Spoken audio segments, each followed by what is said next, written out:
Hello everyone, welcome back to my channel. दोस्तों, जैसा कि आप सभी को पता है कि कल यानी कि 1 नवंबर से आपके 3 मॉड्यूल और आ रहे हैं प्रशिक्षण के लिए, जिसमें पहला मॉड्यूल जो जेंडर आधारित है और दूसरा है आईसीटी आधारित। तो जेंडर आधारित पर शॉर्ट नोट्स मैं आपको बना के शेयर कर चुका हूं। दोस्तों, इस वीडियो में मैं आपके लिए लेकर आया हूं ये आईसीटी आधारित यानी सूचना एवं संचार प्रौद्योगिकी आधारित डिजिटल डायरी या शॉर्ट नोट्स।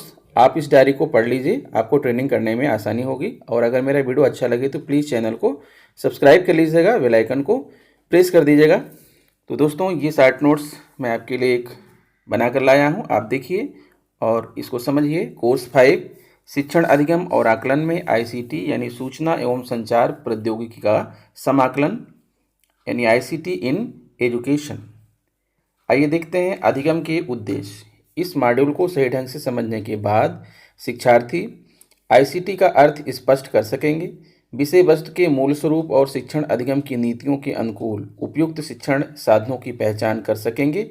विविध विषयों के लिए शिक्षण अधिगम व मूल्यांकन हेतु विभिन्न ई कंटेंट डिजिटल या इलेक्ट्रॉनिक रूप में उपलब्ध सामग्री, उपकरण, सॉफ्टवेयर, हार्डवेयर की जानकारी प्राप्त कर सकेंगे।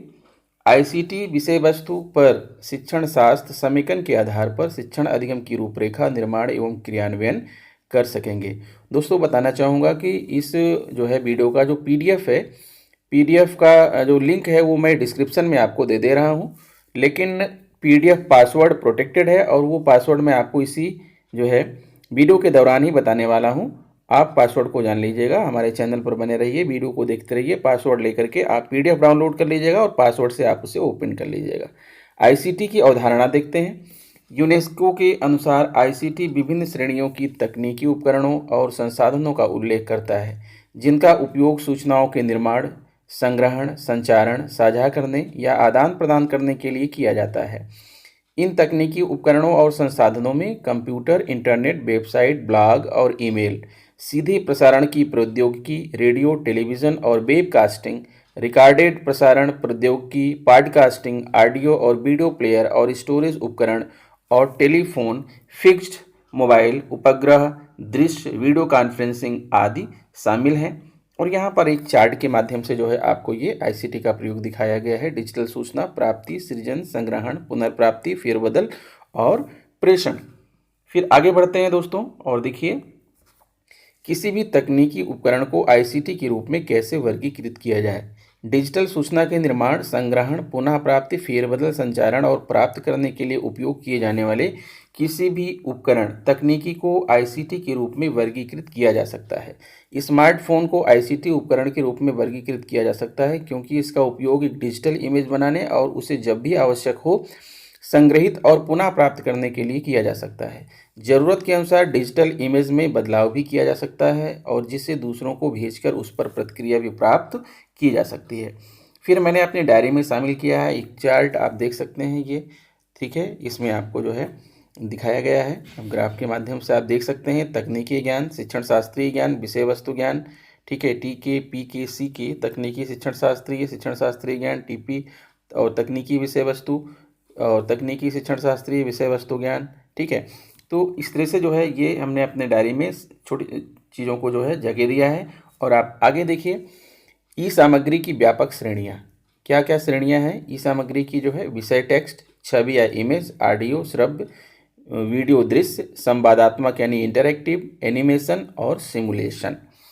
शिक्षक आईसीटी का विवेकपूर्ण ढंग से उपयोग करने में तभी सक्षम होंगे जब वह विषय वस्तु का विश्लेषण कर पाएं तथा उसके अनुरूप उपयुक्त मीडिया का चयन कर सकें और उसे उचित ढंग से विद्यार्थियों के सामने प्रस्तुत कर सकें, जिससे विद्यार्थी आसानी से विषय वस्तु को समझ सके।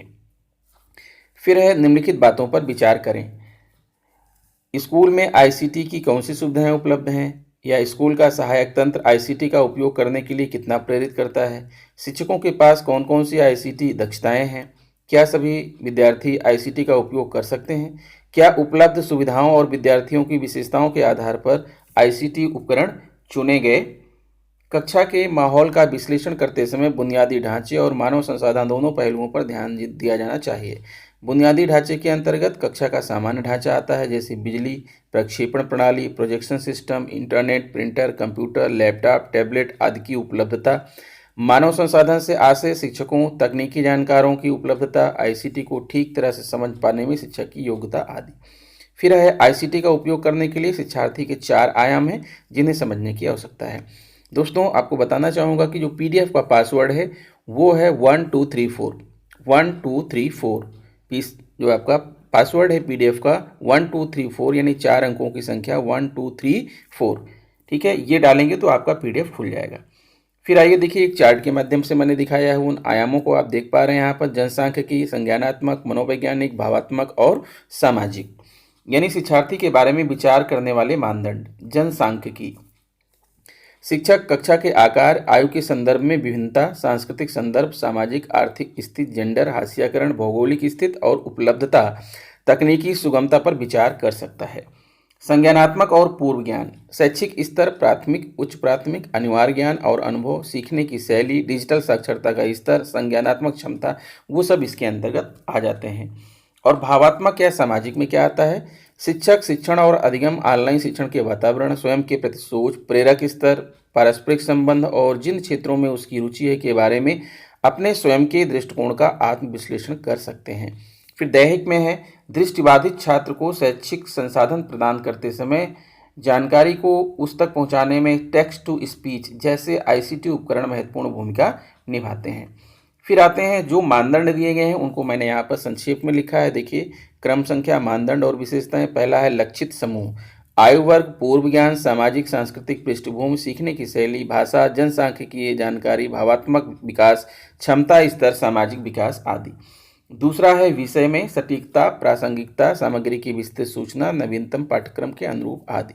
और तीसरा मानक है शैक्षणिक विवेचन, उद्देश्य, सामग्री पहुंचाने का तरीका, मीडिया चयन, प्रस्तुति प्रारूप, स्पष्ट संचार, पक्षपात से मुक्त, स्थानीय आवश्यकताओं के लिए प्रासंगिकता, मूल्यांकन के अनेक तरीके, शिक्षार्थी की भागीदारी आदि। और चौथा है प्रस्तुति, सौंदर्य शास्त्र, प्रेरणा, अभिनव, रचनात्मक, फॉन्ट, प्रभाव, मीडिया, तत्वों में सामंजस्य, मंथन और संगठन, विशेष आवश्यकता वाले बच्चों के लिए उपयुक्तता, जेंडर समानता पर चर्चा, बहुसंस्कृतवाद आदि। और पांचवा है तकनीकी त्रुटियां से रहित ऑडियो विजुअल गुणवत्ता, निर्बाध संवादात्मकता और संचालन लाइसेंस आदि। छठा है प्राथमिक प्रशासनिक विचार, लागत, वितरण तंत्र, सहायता, सेवाएं, प्रशिक्षण, रख रखाव, ढांची और तकनीकी आवश्यकता, उपलब्धता, प्राप्त करने का स्रोत, ये सभी प्रशासनिक विचार में आ जाते हैं। अब आपको जो है दोस्तों इसी मॉड्यूल में आप देखेंगे कि विभिन्न प्रकार के ऐसे सॉफ्टवेयर हैं जिनका प्रयोग किया जा रहा है विभिन्न विषयों को जो है अध्ययन के लिए। जैसे है आपका जियोजेब्रा, ये विशिष्ट है विषय गणित के लिए, और के हैंगमैन है, ये अंग्रेजी विषय के लिए विशिष्ट है। काल्जियम रसायन विज्ञान के लिए है, आवागाड्रो रसायन विज्ञान के लिए है, भुवन जो है भूगोल के लिए है, और जी कंप्राइज एजुकेशन सूट, ये विशिष्ट विषय सभी विषय प्राइमरी के लिए है। ठीक है, आडासिटी है सामान्य, ओपन सार्ट सामान्य है, फ्री प्लेन सामान्य है, और जीआईएमपी ये भी जो है वो सामान्य जो है सिस्टम है यानी प्रोग्राम है। कई मोबाइल ऐप जो शिक्षण अधिगम को सुधारने में भी मदद करते हैं, उनमें से कुछ हैं। ठीक है, ये मोबाइल ऐप हैं जो कि शिक्षण अधिगम को सुधारने में मदद करते हैं, जिसमें आपका है anatomy 4D, online labs, quiver, sky view free, यहाँ पर फरवरी लिख गया है दोस्तों, इसको सही कर लीजिएगा, sky view free, arts and culture, star tracker, PHET, stop motion animation and street view and Kahoot. तो ये रहा दोस्तों जो है आपके कोर्स 5 का शॉर्ट नोट्स या डिजिटल डायरी। एक बार पुनः मैं आपसे कहना चाहता हूं कि PDF का जो पासवर्ड है वो है 1234। आप इसका उपयोग करिएगा। आशा करता हूं दोस्तों मेरा जो है वीडियो आपको पसंद आया होगा। अगर वीडियो पसंद है तो प्लीज़ मेरे चैनल को सब्सक्राइब कर लीजिए, बेल आइकन को प्रेस कर दीजिए, और हो सके तो इसे दूसरे मित्रों को शेयर भी कीजिए। मिलते हैं आपसे नेक्स्ट वीडियो में। नमस्कार।